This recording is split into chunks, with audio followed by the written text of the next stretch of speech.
दोस्तों, आज हम बात करने वाले हैं नेपाल के काठमांडू में स्थित पशुपतिनाथ मंदिर के रहस्य के बारे में।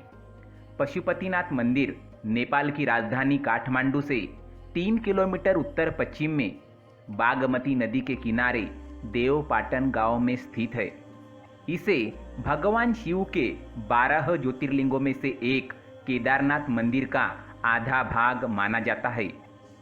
पशु अर्थात जीव या प्राणी और पति का अर्थ है स्वामी और नाथ का अर्थ है भगवान। इसका मतलब यह कि संसार के समस्त जीवों के स्वामी या भगवान है पशुपतिनाथ। दूसरे अर्थों में पशुपतिनाथ का अर्थ है जीवन का मालिक। पशुपतिनाथ मंदिर के संबंध में यह मान्यता है कि जो भी व्यक्ति इस स्थान के दर्शन करता है उसे किसी भी जन्म में फिर कभी पशु योनि प्राप्त नहीं होती है। हालांकि शर्त यह है कि शिवलिंग के पहले नंदी के दर्शन ना करे। यदि वो ऐसा करता है तो फिर अगले जन्म में उसे पशु बनना पड़ता है। पशुपतिनाथ मंदिर में भगवान शिव की एक 5 मुंह वाली मूर्ति है। पशुपतिनाथ विग्रह में चारों दिशाओं में एक मुख और एक मुख ऊपर की ओर है।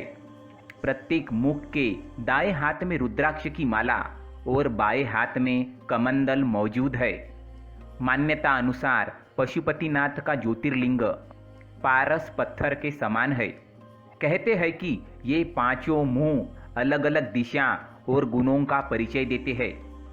पूर्व दिशा की ओर वाले मुख को तत्पुरुष और पश्चिम की ओर वाले मुख को सद्योत कहते हैं। उत्तर दिशा की वाले मुख को वामवेद या अर्धनारीश्वर कहते हैं और दक्षिण दिशा वाले मुख को अघोर कहते हैं।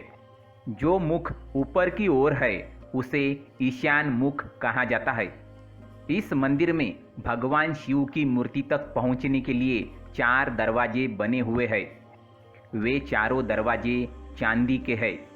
पश्चिमी द्वार के ठीक सामने शिवजी के बैल नंदी की विशाल प्रतिमा है जिसका निर्माण पीतल से किया गया है। एक कथा के अनुसार महाभारत युद्ध में पांडवों द्वारा अपने गुरुओं और सगे संबंधियों का वध किए जाने से भगवान शिव पांडवों से नाराज हो गए थे। भगवान श्री कृष्ण के कहने पर पांडव भोलेनाथ से क्षमा मांगने के लिए गए, लेकिन गुप्त काशी में पांडवों को देखकर भगवान शिव वहां से लुप्त हो गए और उस स्थान पर पहुंच गए जहां पर वर्तमान में केदारनाथ स्थित है। भोलेनाथ का पीछा करते हुए पांडव केदारनाथ पहुंच गए।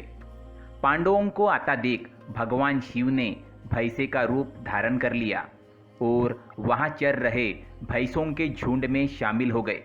पांडवों ने भैंसों के झुंड में भी भगवान शिव को पहचान लिया। तब भोलेनाथ भैंसे के रूप में ही जमीन में समाने लगे, लेकिन भीम ने उन्हें कसकर पकड़ लिया। पांडवों की भक्ति देखकर भोलेनाथ प्रकट हुए और पांडवों को पाप मुक्त कर दिया।